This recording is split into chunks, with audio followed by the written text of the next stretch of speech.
Okay. I'd also like to thank the organizer for a nice invitation.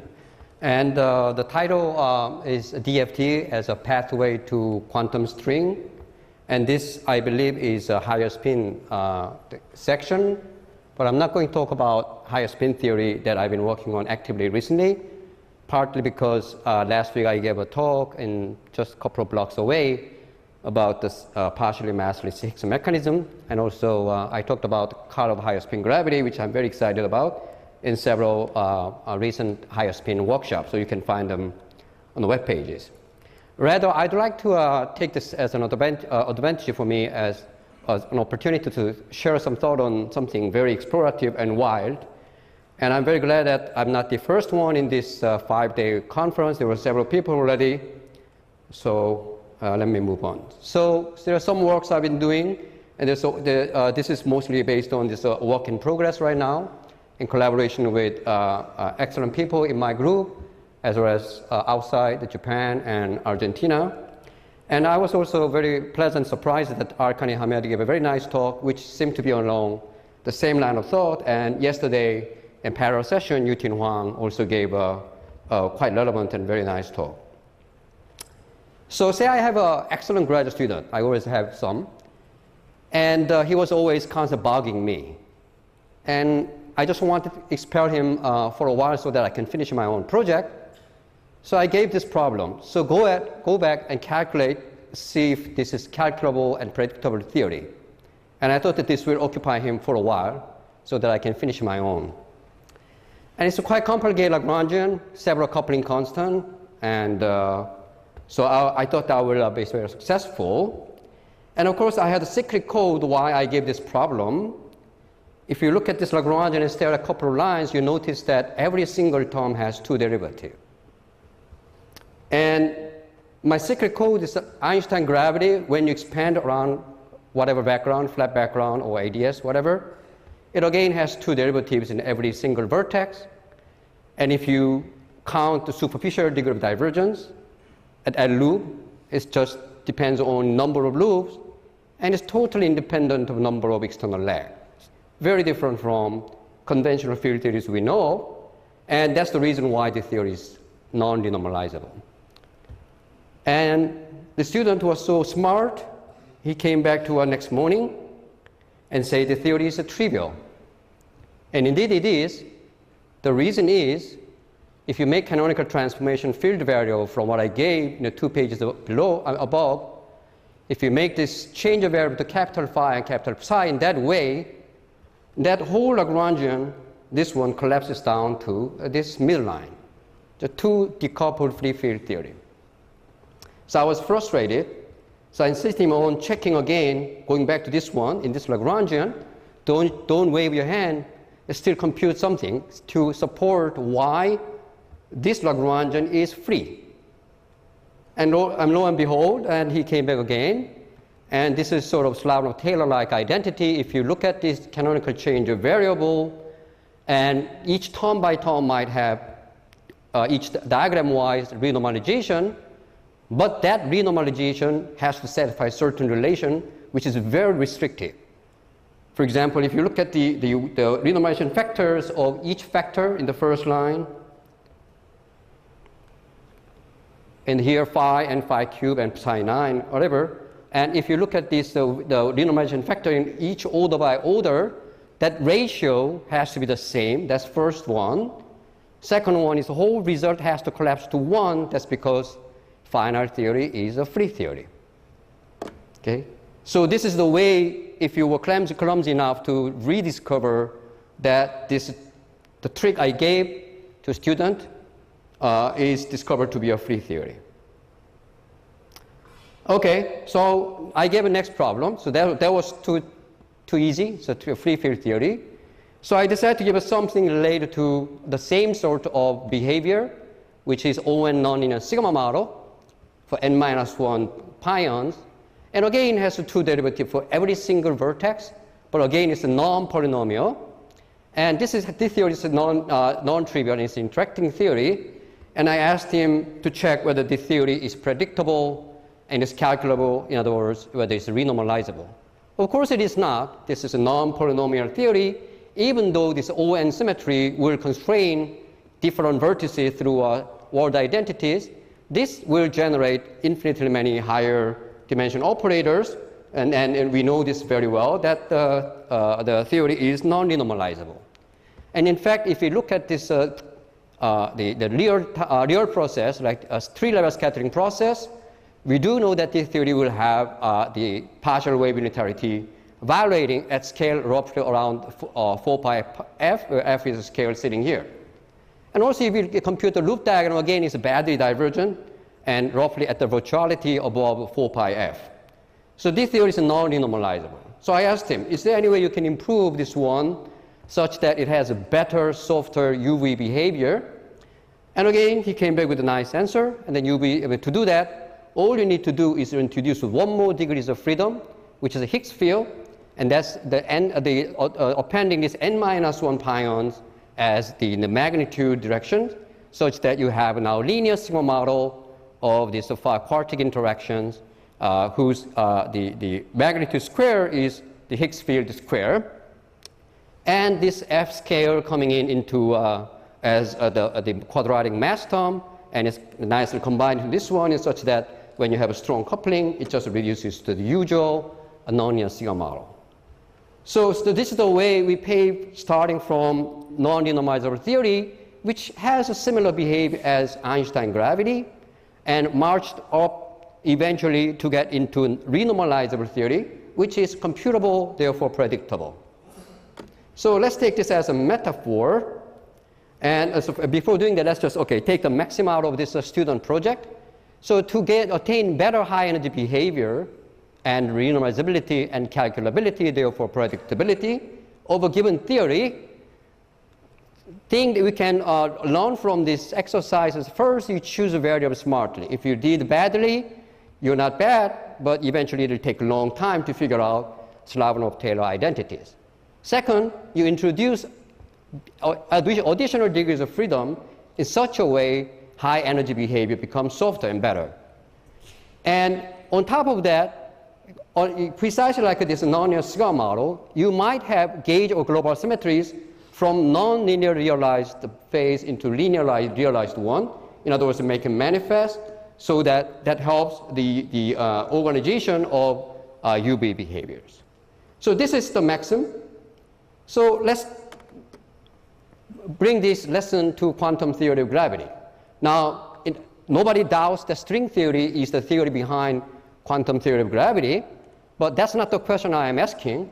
We have low energy Einstein gravity, and on top, in the heaven, we have string theory. In between, we want to understand the layer by layer, but the string theory, everybody to some degree or the other degrees, they all feel it's prohibitively complicated understanding the details. So the rule is usually we divide and conquer, and taking certain limit, for example, weak coupling or strong coupling by duality, or certain extreme kinematic asymptotics, or you massage the gauge symmetry into deformed form.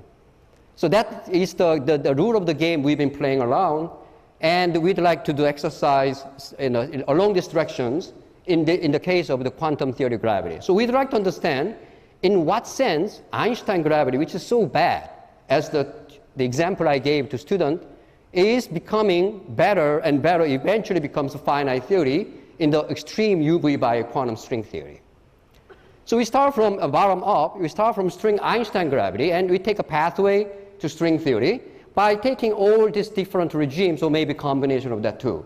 First one, very well known, we take a very low energy, below string tension scale, and we do have the mass with supergravity multiplet, and we understand this dynamics very well. It's not much different from Einstein gravity, even though supergravity has a lot of surprises in recent computations of loop diagrams.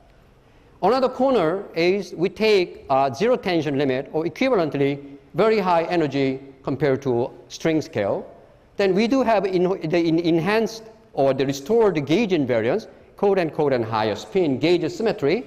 And there we do have infinite number of infinite component field, but because of this gain in higher gauge symmetry, we believe we have a good handle of this regime in such a way the Einstein gravity better behaves than in this limit. But still, this is some corner of string theory.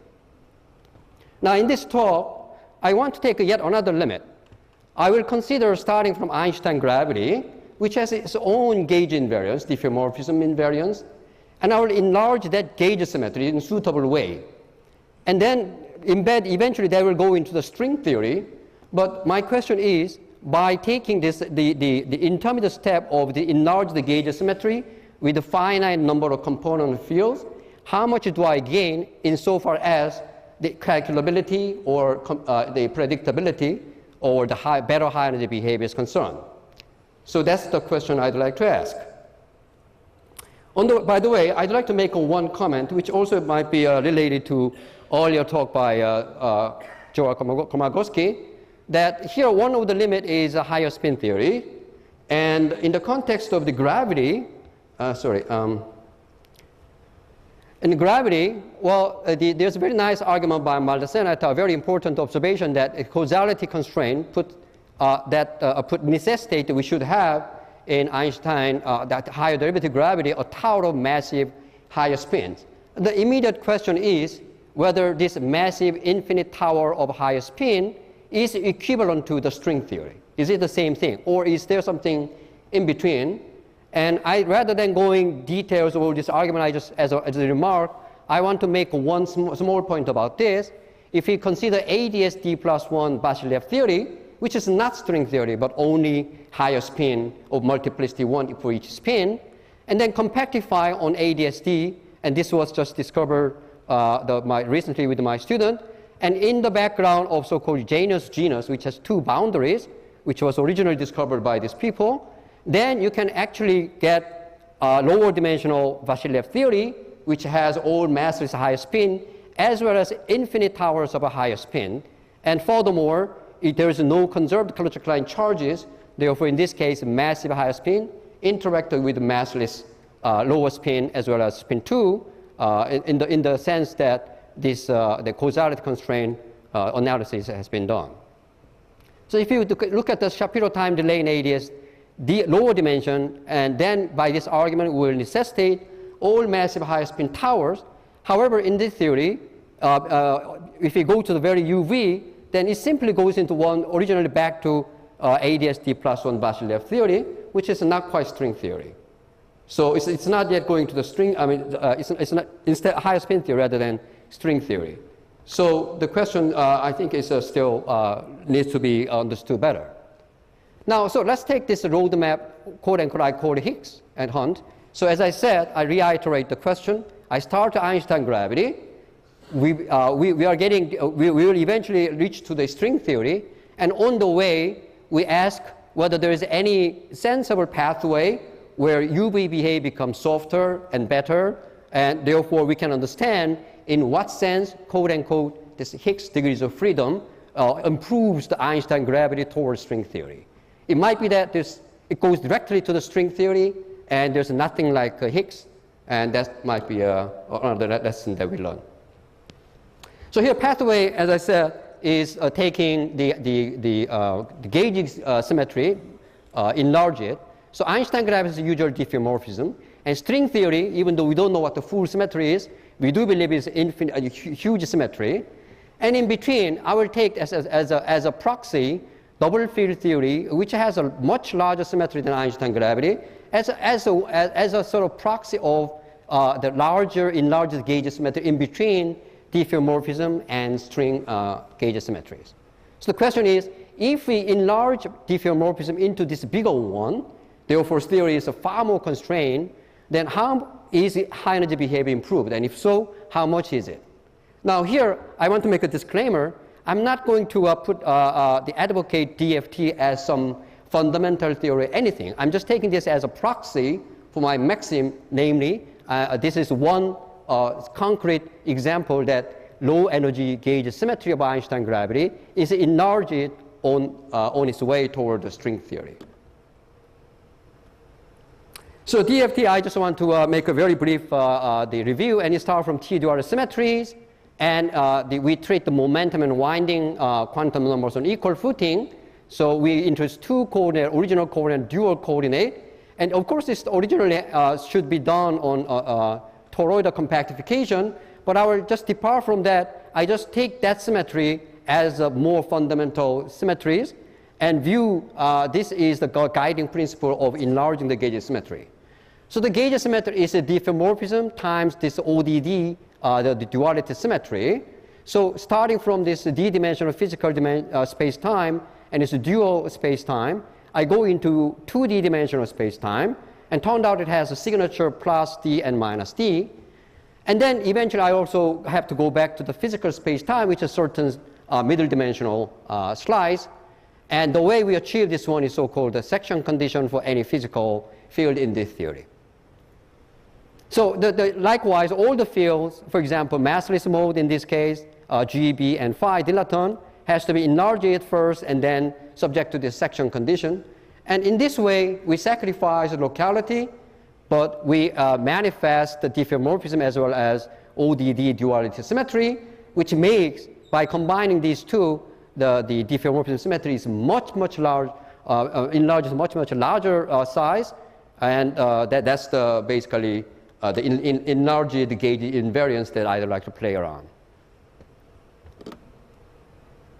So in the worldsheet language, world terminology, if I decompose my worldsheet coordinate into left moving and right moving, and the dual coordinate simply reflecting right moving coordinate, whereas keeping left moving, and this relative minus sign is precisely the origin of the OD comma D signature, as originally discovered by Kikawa and Yamazaki, as well as Narayan.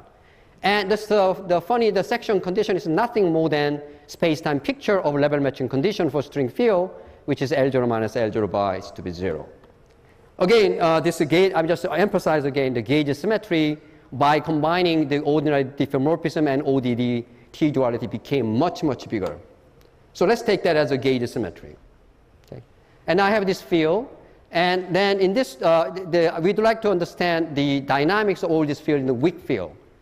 This ODD, this double field theory in this terminology is much similar to weak field gravitational wave expansion in Einstein gravity. This is like a flat Minkowski metric, and there is the dynamical field, which is weak field, and its expectation value is denoted curly H. That's usual, for example, in toroidal compactification is a metric, and the B field and its inverse. And what the one constraint of this field, with a small fluctuating field, is that its square has to be 1, this one, the flat space metric. And this condition, along with this enlarged gauge symmetry, uniquely fixes the action, and action takes this form, and where R is the analog of Ricci scalar with respect to this enlarged diffeomorphism symmetry. And very interestingly, in terms of this field M, whose expectation value takes this kind of form, is only a finite polynomial and has only 2 derivatives. So this action is very nice, except one pitfall. One pitfall is that, unfortunately, this constraint M scale equals J, where M is fundamental field in this the double field theory of the gravity, has to be constrained to 1, much like nonlinear sigma model from the viewpoint of sigma model. And this makes when we look at the small field expansion of this one, because of that, this corner, which I denote as G inverse, is related to G precisely by usual relation that if I expand G as 1 plus H, then G inverse has infinite polynomial, non-polynomial structure. So this is really bad. So the lesson is that this double field theory, even though it has enlarged gauge symmetry, at leading order in alpha prime, is no better than Einstein gravity. What about next order? You might think there's nothing you gain, but there's a surprise. So as I said, the metaphor from the student project is that I start from nonlinear theory, nonlinear sigma model, which is non-renormalizable, and try to go to a linear sigma model, which has much better UV behavior. And next order, this double field theory, I'm sorry to mention this nice computation by Holm and Siegel and Zwiebach, and they compute this one, and the structure is very nice in the sense that I have this leading term, which was absent in the leading order, and then this first one is the usual 2 derivative term, and on top of it, because alpha prime corrections, I have 4 derivatives and 6 derivatives. And the details are not important. The important thing is that the derivative stops at finite order, and the number of fields the powers of field also truncate at final order. Most important thing is that this M, which was constrained to be M square equal 1 at leading order in alpha prime, is now off-shell. It can be any field. That means that in terms of original expressions of this H field or M field, this left corner block and right corner block doesn't need to be related by inverse relation. That means if I make a small field expansion in this field in the theory, then this one is just a finite polynomial, finite higher derivative field theory, and it has just a scalar potential like this one. As you can see in the leading order alpha prime, this one is the leading term whose saddle point equation is precisely M square equal 1. So this is analog of linear sigma model or ON linear models. And so this is a very, very nice and very unique, and there's no other possible constant you can write down which is consistent with this enlarged gauge symmetry. So this already suggests that this theory must have very nice quantum properties. So the question is, well, what are the analog of the Higgs mode which improves the high energy behavior? And what are also is high energy behavior really improved in what sense? So Higgs mode, if I look at these details of this one, then by expanding small field, what one finds is that at the level of occasional motion is this one.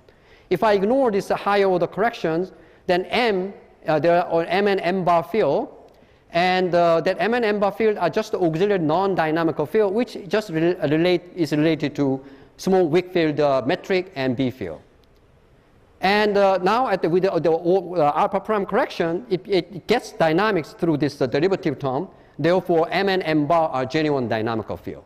So this alpha prime going zero limit is singular in the sense that leading order in alpha prime, we have only GB phi supergravity field. But in the first order in alpha prime, M and M bar kicks in as a new degrees of freedom.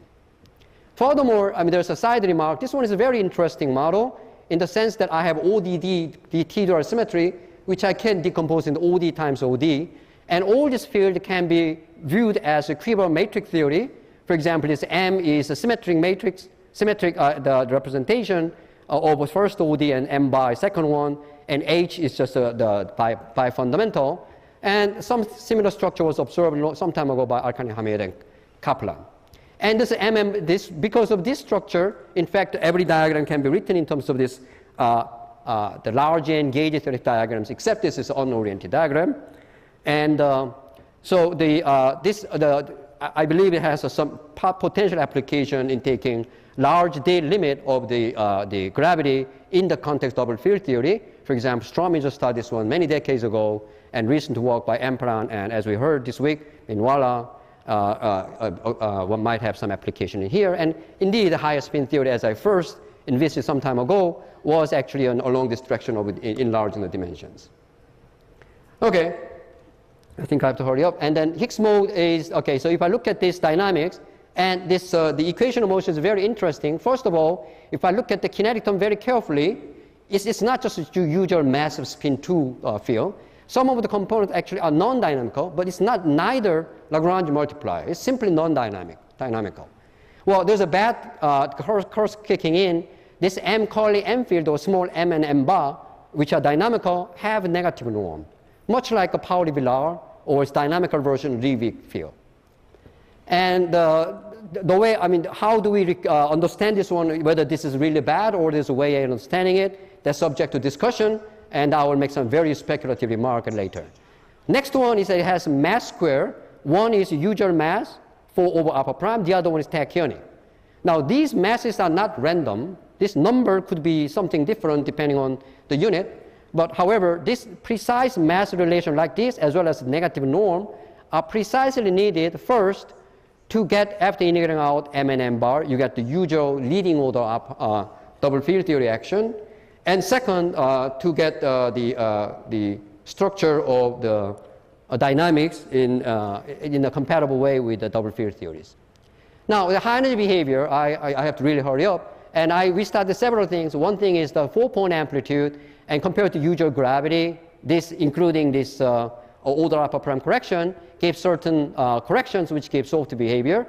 In terms of KLT terminology, we have a usual open string-like diagram, which is first OD, and this is second OD, but remember that in the second OD we have minus sign here.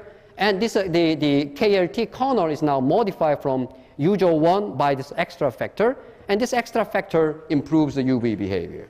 And in achieving this UV behavior, this mass relation as well as negative norm, this ghost-like behavior is very crucial. Second one, we also looked at the BCF factorization, and there's a nice way of understanding in terms of, intuitive way of understanding in terms of soft collinear scattering amplitude, and this symmetry of the spin, the Lorentz symmetry enhancement in that asymptotic kinematic regime is what governs the large Z behavior. And in this case, because M and M bar field, which is a ghost field, those cancels certain symmetry breaking, spin symmetry breaking terms of the pure Einstein gravity. Turned out that in this case, compared to usual behavior of the Einstein gravity, there is an additional suppression factor, like a 1 over Z, precisely coming from this ghost field. Okay, finally, there's a vacuum amplitude. We can compute this one, and this is something surprising that we have usual field. This is a massless supergray field, and we have a ghost-like field, and there's a minus sign precise because of that. And there's this non-dynamical one, which you subtract out, as well as the time-like component of the M field. And if you add all them together, leading order lambda to the fourth cancels out. The lambda square is not, so therefore, this one is probably some coincidental thing. It reminds me of some, the structural bosonic Yang-Mills theory in 26 dimension, which does not have leading UV divergences.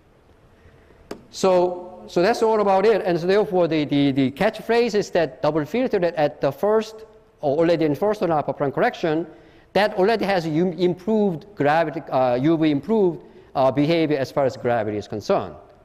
And so this is somewhat orthogonal, but it has similar directions to a high spin theory at higher loop order, where you don't have any corrections from as gleaned from the conformal field theory. So let me just have just 30 seconds. And there's one very speculative remark I want to make. These are ghosts, so you might say this is a really bad theory.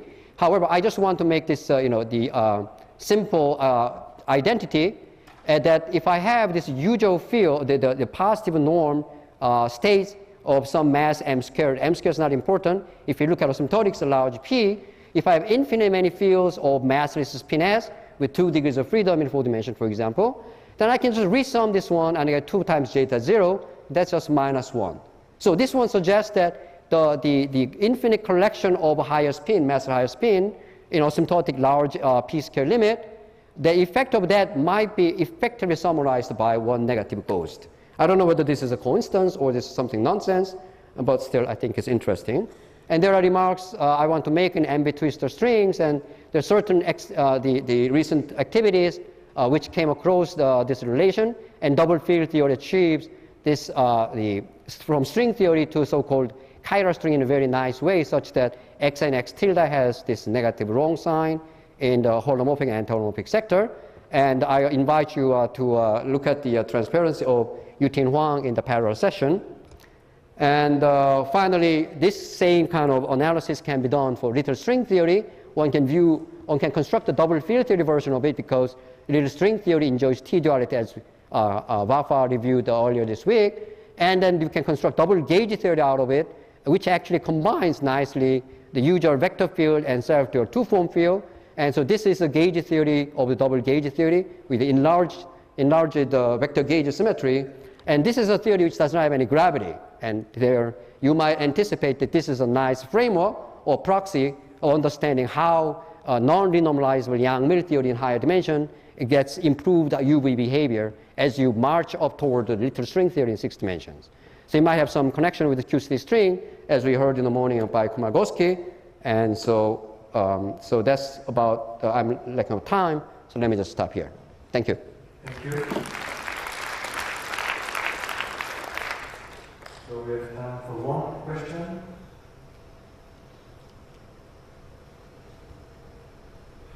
Well, yes.